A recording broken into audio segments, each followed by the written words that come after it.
이와 같은 내용입니다. 누가 누구를 낳고 누가 누구를 낳아서 아브라함으로 시작되어져서 누구에게까지 이어지게 됩니까? 예수 그리스도. 그 이야기를 오늘 본문은 우리에게 말씀하고 계십니다. 이 말씀을 열어갈 때 한번 생각해 보세요. 글을 쓰는 작가들이 첫 문장을 쓰는데 얼마나 많은 에너지를 쏟는지 아세요, 여러분?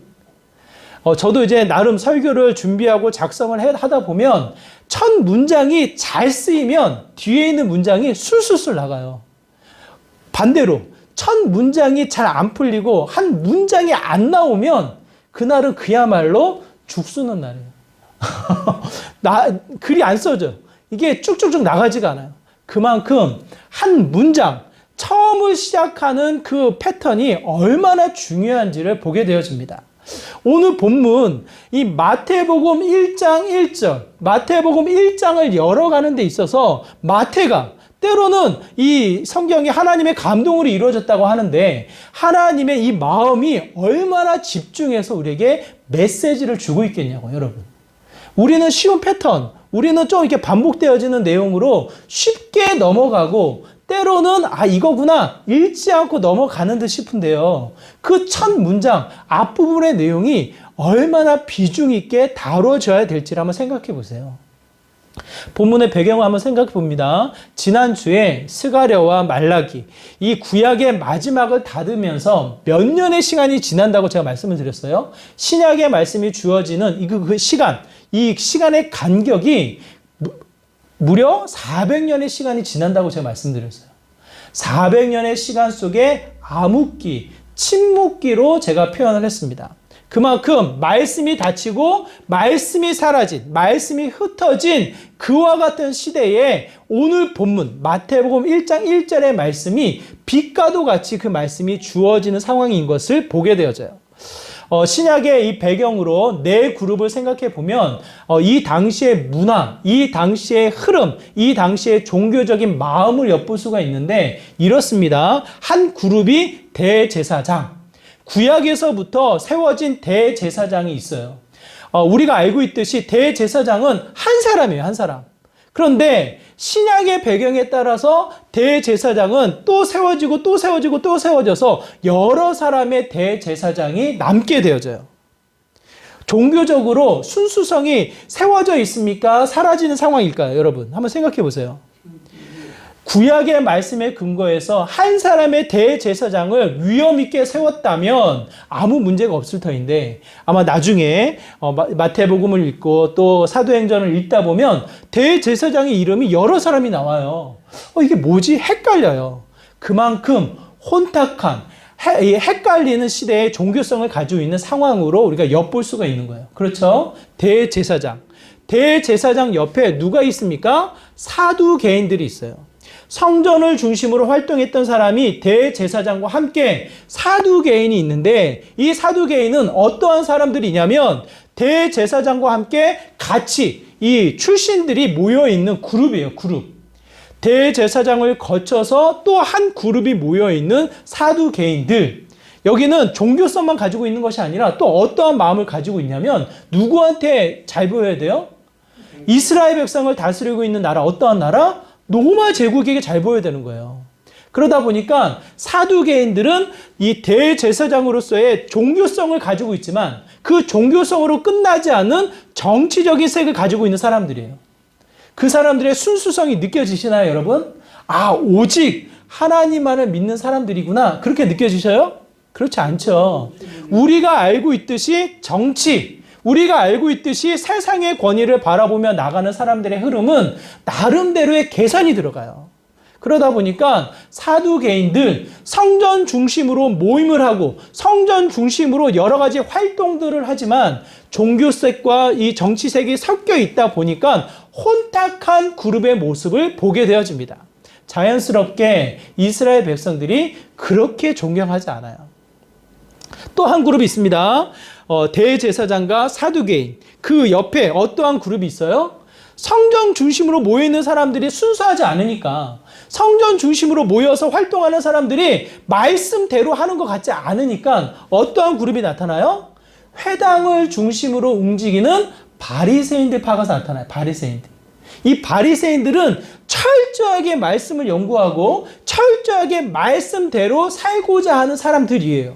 그러다 보니까 이스라엘 백성들도 인정해요. 이스라엘 백성들도 존경하는 마음을 가져요. 그런데 여기서 중요한 거, 바리새인들은 무엇으로 나타나게 되어지냐면 말씀을 연구하며 말씀의 가치를 깨달으면 참 좋은데 그 말씀의 가치가 아닌 겉에 드러나는 행동으로 끝나게 되어져요. 이것을 해야 된다. 이것을 하면 안 된다. 이것을 기준으로, 말씀을 기준으로 해야 된다, 하지 말아야 된다라는 이 기준의 가치를 가지고 있던 사람들이 바리새인들이에요. 그러다 보니까 말씀은 연구하지만 그 말씀의 핵심이 되어지는 그리스도, 말씀의 핵심이 되어지는 예수 그리스도, 메시아를 바라보는 눈이 없어요. 마치 이 겉으로는 화려한, 겉으로는 큰 뭐랄까요, 공갓빵, 이 안고 없는 찐빵과도 같이 보기에는 먹음직스러워. 먹으려고 딱 부수니까, 먹으려고 반을 쪼개니까 그 안이 뭐예요? 비어 있거나 안고가 없는, 핵심과 알맹이가 전혀 없는 겉만 화려한 형태의 모습이 누구다? 바리새인들의 모습이다. 여기에 마지막 그룹이 있습니다. 한 그룹이 열심당원들이에요. 열심당원들. 대제사장, 사두개인들, 바리새인들. 한 그룹, 마지막 그룹이 열심당원들. 이 사람들은 독립을 원하는 거예요. 로마 제국에 우리가 독립해서 어떻게 해요? 이스라엘 나라가 다시 한번 온전히 회복되어질 수 있도록 언제든지 반란을 일으키고 언제든지 마음속에 칼을 품고 다니는 사람들이라고 해가지고 열심당원들. 언제 칼을 뽑아서 반란을 일으키고 싸워서 이 이스라엘 백성의 나라를 세우고자 했던 자들의 마음, 그들의 모임이 열심당원들의 형태예요. 제가 네 그룹을 통해서 오늘 본문의 배경을 제가 설명을 드렸거든요. 이스라엘 백성의 상황이 말씀이 있고 순수한 신앙이 있고 오직 하나님을 신뢰하는 믿음의 형태로 비춰지시나요? 아니면 그야말로 말씀이 사라진, 그야말로 믿음의 형태를 찾아볼 수 없는 어둠의 세계로 우리가 생각해 볼 수 있을까요, 여러분? 여러 가지 형태를 우리가 생각해 볼 때 순수한 종교인, 순수한 하나님을 따르는 사람들을 찾기가 어려운 상황인 것을 보게 되어집니다. 여러분, 여기서 중요한 거, 이 빛이 언제 필요합니까? 여러분의 핸드폰에 손전등 기능이 있어요. 그 손전등 기능을 언제 쓰셔요? 그야말로 어두울 때, 그야말로 한치 앞이 보이지 않을 때 더듬더듬 그 불을 켜는 거예요. 빛이라 함은, 등대라 함은 어두울 때 그 빛이 필요한 거예요. 오늘 본문이 그렇게 이야기를 합니다. 그래서 누가 이 땅에 오시게 됩니까? 1장 1절의 말씀, 우리 1장 1절의 말씀 한번 같이 읽어볼까요? 함께 있습니다. 시작. 아브라함과 다윗의 자손 예수 그리스도의 계보라. 그래서 예수 그리스도의 계보를 처음 첫 장으로 우리에게 보여서 말씀을 합니다. 이스라엘의 배경만 그런 게 아니라 지금 여러분이 직면되어져 있는 여러분의 일상, 여러분의 삶, 한국 교회, 더 나아가 전 세계의 기독교를 여러분 한번 주목해 보세요. 어디서든지 우리는 성경을 펴요. 어디서든지 마음만 먹으면 말씀을 들을 수 있는 환경에 우리가 살아가고 있어요. 그렇죠? 베스트셀러 중에 1, 2, 3 제일 많이 팔린, 누적돼서 제일 많이 팔린 베스트셀러 1, 2, 3이 있습니다. 세 번째, 제일 많이 팔린 책, 세 번째 뭐가 있을까요? 운전면허 책. 세 번째로 많이 팔렸어요. 두 번째로 많이 팔린 책 뭐예요? 수학의 정석. 그야말로 많이 팔렸대요. 제일 많이 팔린 책 뭐예요? 그게 1번은 다 잘 아시네. 성경책. 이 세 권의 특징이 있어요. 특징. 무슨 특징이 있을까요? 한 번 보고 안 봐. 한 번 제대로 보기도 힘들어. 순간 보고 끝나버리는 책들이 이 세 권이에요. 세 권. 그야말로 누적돼서 제일 많이 팔리고 어느 집에 가도 한두 권씩은 다 꽂혀 있지만 그 책을 본다 안 본다? 안 본다는 거예요. 안 본다는 거예요. 책이 없어서 안 보는 게 아니라 그 책을 안 봐요. 미국의 통계가 있습니다. 미국은 성경의 신앙, 이 하나님에 대한 신앙으로 세워진 나라예요. 지금도 이 대통령이 임직을 받을 때 성경책에 손을 얹고 선서를 하는 나라예요. 그런 나라에 조사를 합니다. 이렇게 조사를 해요. 그래도 사람이라면 반드시 배우고 사람의 가치, 사람의 이 보람을 느끼기 위해서는 무슨 책, 무슨 영향을 받아야 하겠습니까? 조사를 해요. 66%가 대답을 합니다. 뭐라고 대답을 합니까? 참 사람이라면, 참된 발음의 가치의 사람으로 자라나기 위해서라면 성경의 영향을 받아야 합니다. 66%가 이야기를 해요.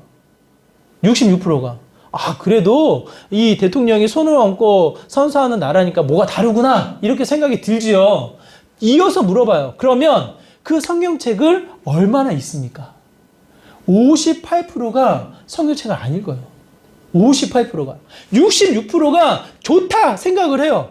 근데 58%가 성경을 안 읽어. 그러면 반대로 정말 읽는 사람들은 몇 프로가 됩니까? 정말 믿어지지가 않아서 이 통계가 실제 맞는지 안 맞는지, 어떤 루트로 어떠한 이 조사를 했는지, 어디에서 했는지 제가 이 기관을 막 찾아봤는데 그건 안 나와요. 이 결과만 제가 전달을 받아가지고 정확한지 아닌지는 제가 알 수가 없어요. 성경을 읽는 퍼센트는 1%밖에 안 돼요. 1%. 온전하게 성경을 읽는 사람들은 1%밖에 되지 않는다. 그러한 통계가 나와요. 그러한 통계. 제가 그 얘기를 듣고 그냥 이 시대에 말씀이 사라진, 말씀이 흩어진, 아무런 영향을 주지 못하는 시대가 이 시대만이 아니라 오늘 우리의 동일한 삶의 모습이 아닌가라는 생각을 하게 되어져요. 팀 켈러 목사님이라고 미국에 목회를 하시고 우리나라에 오셔서 큰 영향을 주신, 지금도 책으로 영향을 주신 팀 켈러 목사님이 계신데 2019년도에 우리나라에 오셨어요. 우리나라에 오셔서 한국 교회를 관찰하시고 한국 교회에 대한 질문들을 몇 가지 던지셨어요.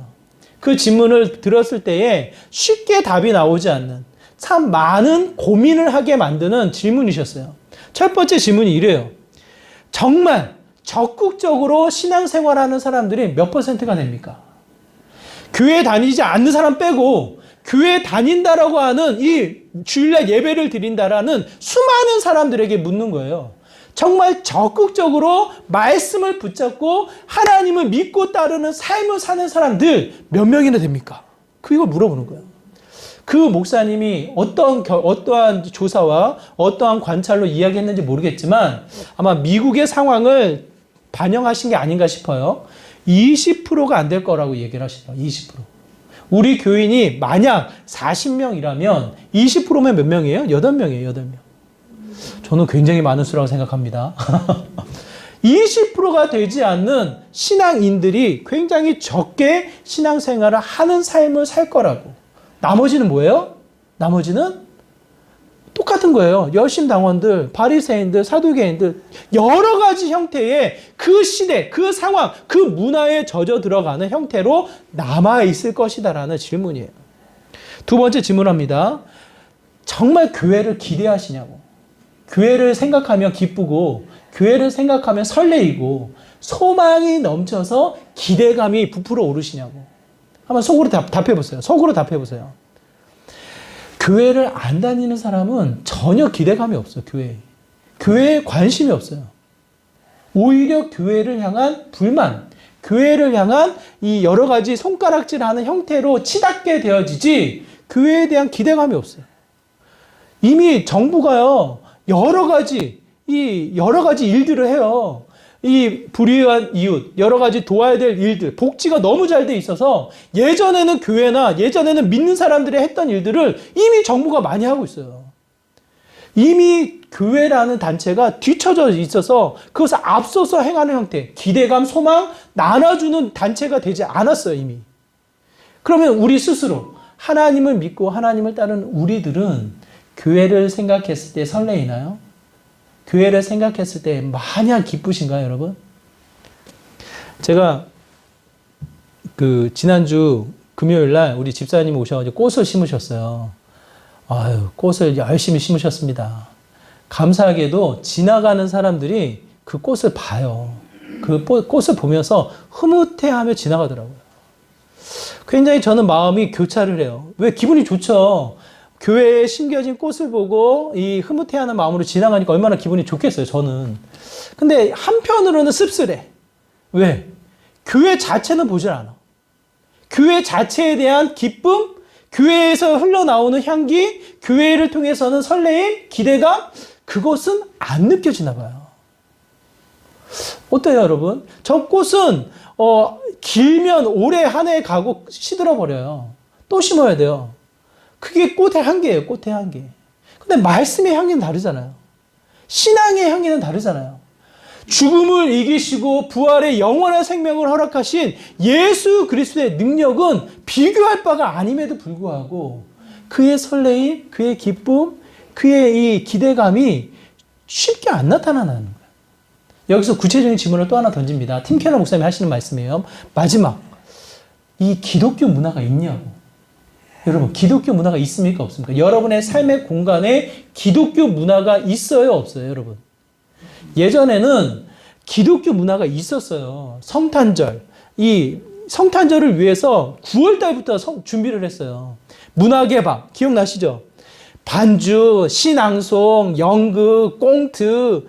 9월 달부터 학교 끝나면 교회 와가지고 라면 끓여 먹으면서 12월을 준비했어요.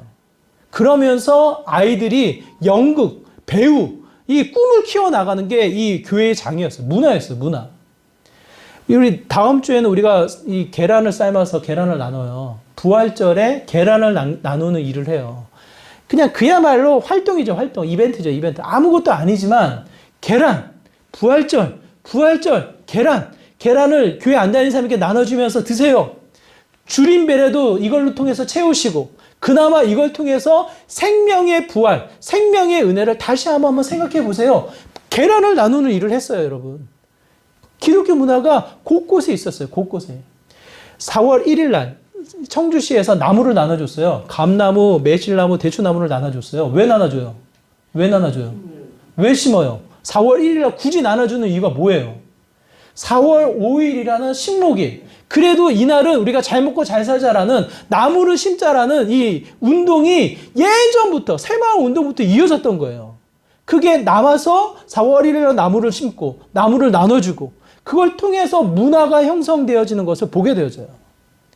지금 여러분의 삶 가운데 기독교적인 문화, 성경을 통해서 나타나는 문화가 여러분의 삶 가운데 있습니까? 없습니까? 여러분. 예전에는 음악, 복음성가, 가스펠, 가요도 많이 들었지만 포크송 많이 들었지만 교회 오빠들이 기타 연주하면서 그렇게 복음성가 부르는 게 노래였어요. 그게 음악이었어요. 그게 이 가요고 이 7080 문화를 이끌었던 하여튼 가요계에 연결되어져 있는 하나의 문화였어요. 문화. 기독교적인 문화가 짙게 깔려 있던 게 한국 사회에 나타나 있는 현상이에요. 근데 지금은 기독교적인 문화가 다 사라진 거예요. 중요한 관찰, 내 자신을 진단하고 내가 속해 있는 사회를 관찰하는 것은 굉장히 중요합니다. 그만큼 우리가 무엇으로 채워져 있습니까? 무엇의 분주함 속에 우리가 쫓겨만 살아가고 있습니까? 우리는 믿지만 말씀이 좋다라고 여기지만 예배를 빠지지 않고 드려야 된다라는 이 율법적인 생각에 이 자리에 앉아 있지만 어쩌면 하나님에 대한 신앙, 어쩌면 예수 그리스도에 대한 이 갈망은 사라져 있는 형태에 머물러 있지 않을까 싶어요. 이 사실을 알고 마태가 1장 1절로 이야기를 하는 거예요. 다시 한번 주목해라. 다시 한번 살펴봐라. 이미 너의 삶 속에 녹여져 있던 이미 하나님이 말씀하셨던 아브라함, 이미 다윗에게 찾아오셔서 확연하게 증명하시고 약속하셨던 그 말씀, 오늘 그 말씀이 예수 그리스도를 통해서 성취되어졌다. 그 말씀의 성취를 다시 한번 선포하여 이야기를 하고 있는 거예요. 그래서 1장 1절에 아브람과 다윗의 자손 이렇게 표현되어 있잖아요. 이게 원어적으로는 아브람의 자손, 다윗의 자손, 이 자손이란 단어가 반복해서 써져요. 반복해서. 한글의 번역만 축약해서 한 번 기록되어져 있지만 원어적으로는 반복하고 강조해서 이야기를 합니다.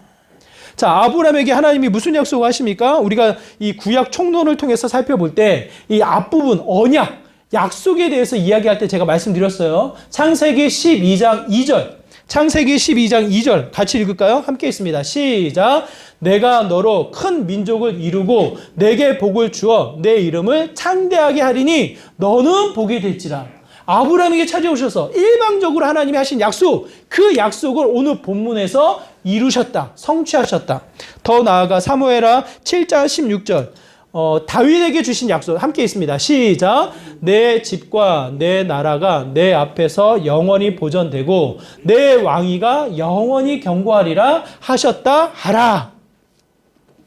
이스라엘 백성, 우리는 구약의 말씀이 익숙하지가 않아요. 그렇죠? 구약의 말씀, 아브라함과 다윗에게 주신 하나님의 선명한 약속이 우리의 마음속에는 없어요. 없다 보니까 오늘 본문에 감동이 없는 거예요.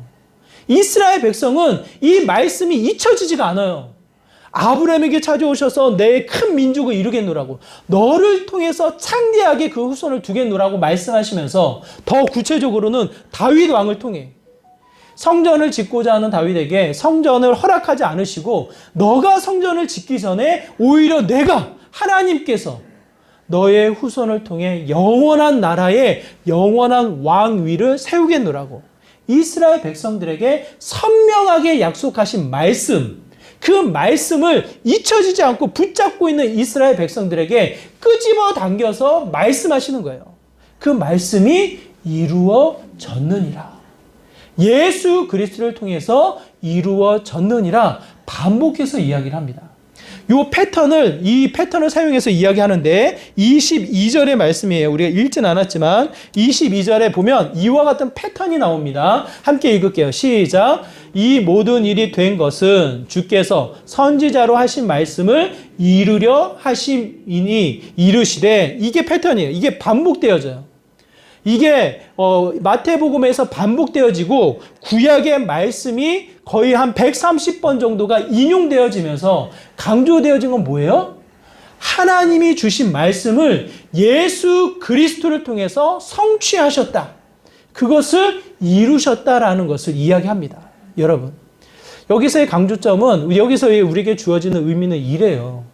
철저하게 하나님께서, 우리와 전혀 다르신 그 하나님께서 시간, 장소, 공간, 우리에게 주어진 그 상황 속에 예수 그리스도께서 친히 이 땅에 임하셨다라는 거예요. 임하셨다라는 거. 하나님과 동등된 분이셔요. 예수님은 하나님과 동등된 이 땅을 지으시고 이 땅을 섭리로 이끄시면서 친히 이 땅을 다스리시는 분이 여호와 하나님, 예수 그리스도이실 텐데, 그분이 그 동등됨을 그냥 취하지 아니하시고 그 동등됨을 내려놓으시고 어디에요? 이 땅에 오셨다라는 거예요. 친히 우리와 똑같은 모습으로, 누구의 보호 없이는 살 수 없는 어린 아기의 모습으로 이 땅에 오셔서 친히 모든 시험, 모든 연약함을 감당하시고 이 땅에 오셔서 유일한 왕으로 세움 얻으셨다라는 것을 성경은 우리에게 말씀하고 계셔요. 그 예수님이 이 땅에 오셨다라는 거예요. 그러므로 예수님이 이 땅에 오셨으므로 오신 그 땅이 어떻게 되어집니까? 어떻게 되어져요? 새로운 변화를 겪게 되어져요, 여러분. 새로운 변화. 보세요. 제가 간단하게 설명드릴게요. 3절. 누가 나옵니까? 유다는 누구를 통해서 베레스를 낳아요? 다말이라는 여인을 통해서 나와요. 다말. 자, 5절에 보니까 라합이라는 여인이 나와요. 또 이어서 보아스는 누구요? 룻을 통해서 오벳을 낳아요. 다윗은 솔로몬을 낳을 때 누구를 통해서 낳습니까? 오늘 본문의 표현대로 우리아의 아내. 자, 다말, 라합, 룻, 우리아의 아내. 긍정적인 표현일까요? 부정적인 표현일까요, 여러분?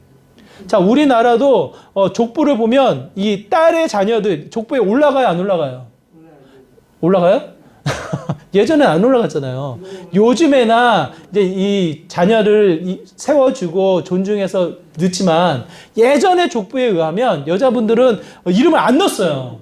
구약의 배경도 마찬가지예요. 여자 이름을 넣지 않아요. 그럼에도 불구하고 오늘 본문에 언급되어진 사람들은 어떠한 사람들이냐면 이방 여인들이었고 단순한 이방 여인, 유대인의 출신이 아닌 이방 여인에서 끝나는 것이 아니라 그의 신분이 마치 기생과도 같은, 몸을 팔아 살아가는 기생과도 같은 여인의 모습이었어요. 그 당시에 멸시, 그 당시에 천대, 여러 가지 무시를 받았던 사람이 오히려 예수 그리스도의 이 임재, 예수님의 임재의 현장에 어떻게 해요? 언급이 되어지면서 그들의 변화, 그들의 삶이 완전히 뒤바뀌는 형태를 본문은 오늘 우리에게 말씀하고 있어요. 생각해 보세요. 한 가지만 얘기할게요. 3절에 다말, 누굽니까? 유다의 며느리예요. 유다의 며느리예요. 자식들이 다 죽고 이 손을 이을 수 없으니까 다말이 자신을 피한 시아버지에게 찾아가서 거짓된 모습으로 마치 몸을 파는 기생의 모습과도 같이 대를 이어나가는 형태가 창세기 38장에 나와요. 거기에 한 장면으로 오늘 9절에 유다는 다말에게서 베레스와 세라를 낳았다라고 표현되어지는 거예요. 오늘 본문 다윗의 6절에 보니까 우리아의 아내라고 나와 있어요. 우리아의 아내. 그 이름이 뭡니까? 밧세바예요. 밧세바. 밧세바를 통해서 솔로몬을 낳았다. 이렇게 이야기하면 끝나요. 그런데 굳이 우리아의 아내, 부정적으로 표현하고 있어요? 긍정적으로 표현하고 있어요? 여러분 기억하세요.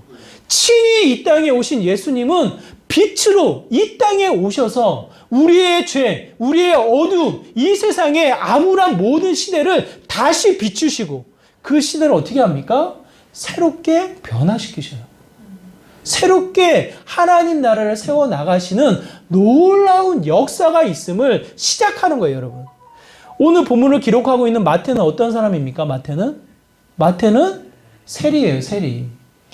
노마와 이스라엘 백성의 사이에서 이 앞잡이가 되어서 세금을 받아다가 노마 청에게 이걸 갖다 전달하는, 바치는 그와 같은 역할을 했던 사람이 마태예요, 마태. 일제시대를 경험한 우리는 앞잡이가 어떠한 존재이고 어떠한 대우를 받았는지를 알잖아요. 어쩔 수 없이 주긴 하지만 그 사람을 사람 취급합니까? 그 사람을 대우합니까? 그 사람 앞에서는 어쩔 수 없이 고개를 숙일 수 있지만 뒤에 가서는 그 사람을 존중합니까? 그렇지 않아요. 마태가 그런 자의 위치였다고요. 그런 자예요, 그런 자. 그런데 그 청에서 세금의 이 역할을 감당하고 있는 마태에게 예수님이 임하셨고 친히 그 시간 그 공간에 예수님이 찾아오셔서 그를 만나 말씀하셔요. 나를 따르라. 나를 따르라 할 때 이 마태가 어떻게 됩니까? 완전히 뒤바뀌는, 완전히 변화되어지는 형태를 경험하게 되어져요. 초대교회는 암흑이에요. 말씀이 없어요. 말씀을 붙잡고 있는 듯 싶지만 겉에 화려함으로 가득 거짓으로 세워져 있던, 외식으로 쌓여져 있던 게 초대교회의 모습이에요. 그런데 이 자리에 예수님이 이 땅에 임하심으로 말미암아 초대가 완전히 뒤바뀌는, 안식일이 거룩한 주일로 바뀌고 성전의 휘막이 찢기면서 예수님 앞에 예배를 드리는, 하나님 앞에 예배를 드리는 현장이 돼버리고 모든 이가 말씀을 읽어나가며 하나님 앞에 나아가는 새로운 문화가 형성되어지게 되어져요. 많은 사람들이 혼란을 느낍니다. 이게 맞냐 안 맞냐? 그럼에도 불구하고 하나님을 중심으로, 예수님을 중심으로 새롭게 형성되어지는 초대교회의 문화가 뒤따르게 되어져요. 그 자리에 여러분 기억나시죠? 사도행전의 모습. 음식을 가져와서 처음 자나 나중 있는 자나 다 함께 모여서 그 음식을 어떻게 해요? 먹고 나누며 함께 교제하는 잔치. 그게 초대교회의 새로운 문화가 형성되어지는 거예요, 여러분. 굳이 이 좀 더 연약한 자, 좀 더 도움을 필요한 자들을 위해서 내 것을 팔아 그를 도와주는 형태의 문화가 새롭게 형성되어지는 거예요, 새롭게. 저는 이 시대가 정말 하나님의 임재를 경험하고 하나님의 임재를 통해서 새로운 하나님 나라가 세워져 나가는 믿음의 시작점이 되어야 한다고 확신합니다. 초대교회 우리 2020년, 21년도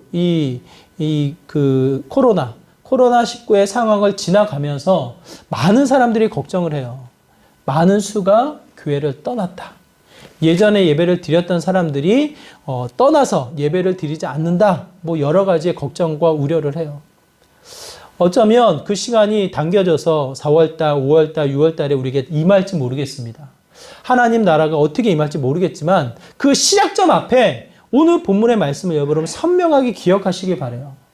예수 그리스도 2000년 전에 이 땅에 오셨다 가시고 끝! 아니에요. 지금 그분이 모든 하나님의 동등됨을 뒤로 하시고 비우시고 오늘 내 삶 가운데, 내 영혼 가운데, 짙은 어둠 가운데 빛으로 이 땅에 오셔서 누구를 만나셔요? 나를 만나셔요. 우리를 만나셔요. 그리고 그 안에 새롭게 되어지는 은혜를 허락하셔요. 스스로를 돌아볼 때 얼마나 비참해요. 스스로를 돌아볼 때 얼마나 죄스러워요. 또 좌절하고 또 낙심되어지고 또 세상과 비교하면 보잘것없어서 그냥 이 쭈그러드는 게 우리들의 모습이잖아요. 위축되어져서 그냥 숨고 싶은 게 우리들의 모습이잖아요. 그런데 그 모습에 하나님이, 예수님이 친히 임하셔서 완전히 새롭게 되어지는 변화를 우리에게 허락하십니다. 그 변화는 나 한 사람으로 끝나지 않아요. 마태 한 사람으로 끝나지 않아요. 다말 한 사람으로 끝나지 않아요. 그 변화가 우리의 가정과 우리의 사회 공동체에 또 다른 문화를 일으켜서 하나님 나라가 확장되어지는 은혜를 우리에게 허락하십니다. 저는 그 시작점을 오늘 본문을 통해서 여러분이 기억하시기를 바라요. 첫 번째, 예수 그리스도가 임하신다라는 것. 여러분의 시간, 여러분의 공간, 여러분의 어둠, 여러분의 연약함, 여러분의 여러 가지 이 낙심되어지는 그 순간에 예수님이 임하시는 거예요. 그래서 예수님은 오셨어요. 왜? 빛이 필요하기 때문에. 짙은 어두운 가운데 유일하게 빛이 필요하기 때문에 예수님이 동등됨을 취하지 아니하시고 이 땅에 오셨어요.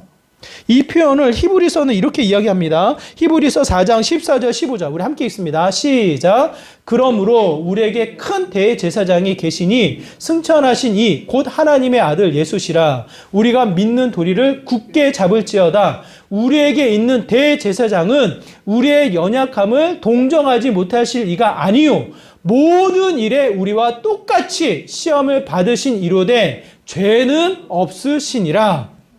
예수님이에요, 예수님. 우리에게 임하신 예수님.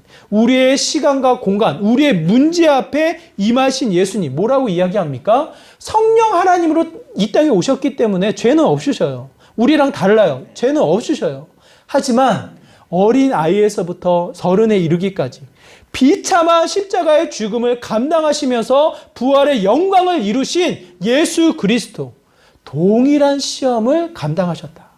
우리의 마음을 동정하지 못하실 분이 아닌 똑같은 위치에서 똑같이 아파하시고 똑같이 이 모든 시험을 감당하신 그 예수님께서 우리의 삶 가운데 임하셨다. 그 이야기를 하는 거예요, 여러분. 우리의 삶을 다시 한번 돌아볼 때 우리의 하나님, 그냥 예배 드리고 찬양 드리는 멀리 계신 그 하나님이 아니에요. 우리의 일상 가운데 임하시는 여호와 하나님이셔요. 친히 이 땅의 성육신, 거룩한 몸을 통해서 모든 동일한 시험을 감당하셔서 누구보다 우리를 잘 아시는 분.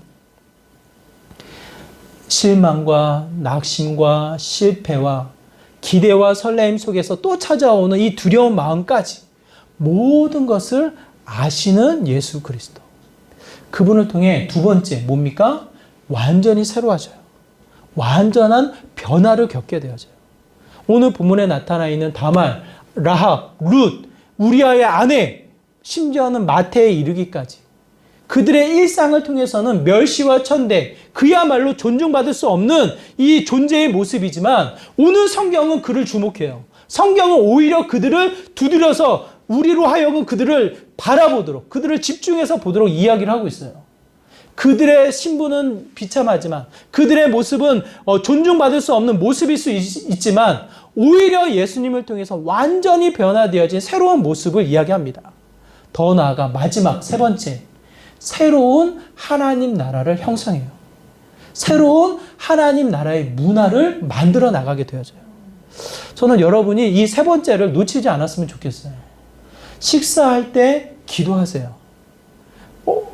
주무실 때 말씀 보세요. 아침에 이 말씀 문자로 보내드릴 때 문자만 보지 마시고 이 성경책을 여셔서 성경책을 보세요. 또 한 번의 이 문화, 또 한 번의 내 삶의 공간에서 말씀을 붙잡고 기도하는 형태의 퍼포먼스가 이 무브먼트가 일어나는 것이 아닌가라는 생각이 들어요. 나만 보는 것이 아니라 내가 기도하고 내가 말씀을 읽을 때 자녀들이 그 모습을 봐요. 자녀들이 이 말씀을 읽는 부모님들의 모습을 보고 말씀의 소중함을 배우게 되어져요. 내 마음과 내 감정은 이렇지만 성경을 이루기 위해서 내가 이렇게 한다. 이 말씀의 행동이 따를 때에는 자녀들도 그 말씀을 보게 되어져요. 저는 그것이 곧 또 하나의 가정의 문화, 또 하나의 기독교적인 문화가 내 삶을 통해서 나타나는 것이 아닌가라는 생각이 듭니다. 세상의 기준도 미추지 못하여서 세상으로부터 욕을 먹는 것이 아니라 말씀의 기준으로 내 삶을 채워 말씀의 영향력이 있는 말씀의 문화가 내 일상에 자연스럽게 나타나는 믿음의 현장으로 여러분의 삶이 증거되어지기를 바라요. 그곳이 정말 하나님의 능력을 온전히 경험하는 믿음의 귀한 장이 될 것으로 저는 확신합니다. 우리 교회의 꽃밭을 통해서 이 화려함과 꽃향기를 품어내듯 우리의 영혼 가운데 말씀을 심고 그 말씀을 통한 향기가 드러날 때, 그 말씀에 대한 온전한 실천과 순종이 나타날 때 그게 또 다른 문화를 일으키게 된다니까요. 호스피스라고 여러분 많이 들어보셨을 거예요. 지금은 많이 보편화되어져 있죠. 그 호스피스 시작했던 분이 김수지 권사님이세요. 교수님이신데 이화여대 간호학과 교수님이셨는데 이 미국에서 일반적인 죽음을 준비하는 이 그룹 모임이 호스피스로 시작이 되어졌는데 우리나라엔 그게 없는 거예요. 처음 그 시작을 하게 됐어요. 그 시작의 처음이 뭔지 아세요? 왜 이렇게 고통스럽게 죽어가느냐? 정말 주님을 찬양하고 예배하며 그 죽음을 맞이할 수는 없느냐? 이 외침으로 호스피스가 시작이 되어졌어요. 지금은 뭐 여러 정부 기관도 그걸 하고 있기 때문에 이 성격이 그대로 살려 있는지 모르겠지만 용인에 있는 이 호스피스가 처음으로 시작되어져서 그 상황이 펼쳐지게 됩니다. 또 하나의 문화예요. 죽음을 맞이하는 문화. 그렇잖아요. 하나님을 믿는, 하나님을 통해서 영원한 생명을 이미 부여받은 우리가 죽음을 맞이하는 또 다른 문화, 호스피스예요, 여러분. 여러분의 직장, 여러분의 이 인간관계, 여러분의 여러 가지 활동들이 무엇으로부터 영향을 받아 무엇을 세워나가고 있느냐? 여러분 마지막으로 기억하시기 바라요. 기도, 말씀의 순종, 그것이 곧 내 삶에 나타날 때, 작은 울림과 활동으로 나타날 때 또 하나의 문화가 시작되어지는 것으로 저는 확신을 합니다. 여러분의 삶이 오늘 본문의 말씀과도 같이 정말 암흑기에 다시 한번 하나님 나라를 비추고 예수 그리스도의 임재를 선포했던 것처럼 여러분의 일상을 통해서도 동일하게 그 하나님을 증거해 나가는 믿음의 귀한 삶이 되시기를 바랍니다. 여러분의 일상에 하나님이 임하셔요. 예수님이 임하셔요. 그 임하심을 통해서 반드시 360도 변화되어지는 삶을 여러분에게 허락하십니다. 그 변화는 문화를 일으켜요. 여러분의 삶의 공간에 새로운 하나님 나라를 세워나가게 됩니다. 우리의 일상을 통해서 동일한 그 은혜를 누려나가시기를 주님의 이름으로 축원합니다. 우리의 말씀을 기억하면서 함께 기도하기를 원합니다. 우리의 일상이 다시 한번 주님의 임재가 있고 말씀의 변화가 있고 하나님 나라가 세워지는 새로운 문화를 일으켜 나가는 복된 삶이 되기를 소망합니다. 나의 연약함 속에 찾아와 주시고 우리의 영혼이 회복되게 하여 주시옵소서라고 이와 같은 마음을 함께 기도하며 나가도록 하겠습니다. 기도합니다. 하나님 그렇습니다. 우리의 일상을 돌아보면 참 부족합니다. 연약합니다. 세상에 비교했을 때 위축되어지는 우리들의 모습을 보게 되어집니다. 하지만 낙심과 좌절과 이 뒤로 처지는 모습이 아니라 정말 하나님의 임재가 있는 우리의 시간과 공간 속에 찾아오셔서 우리를 변화시키시는 여호와 하나님의 일하심을 다시 한번 주목해 나가는 믿음의 삶이 되기를 간절히 소망합니다. 우리의 영혼에, 우리의 삶 가운데, 우리의 일상 가운데 다시 한번 임하여 주셔서 새로운 변화를 일으켜 주시고 나뿐만 아니라 우리가 허락되어지는 가정과 우리의 일상을 다시 한번 하나님 나라로 채워나가는 믿음의 귀한 삶이 될 수 있도록 하나님 은혜에 더하여 주시옵소서. 하나님 이 나라가 다시 한번 기독교적인 문화가 세워지는 하나님 나라가 확장되어지고 증거되어져 나가는 믿음의 거룩한 땅 되기를 소망합니다. 하나님 임하여 주시고 변화시켜 주시고 하나님 나라가 새롭게 형성되어져 나가는 믿음의 귀한 자리가 되게 하여 주시옵소서. 주님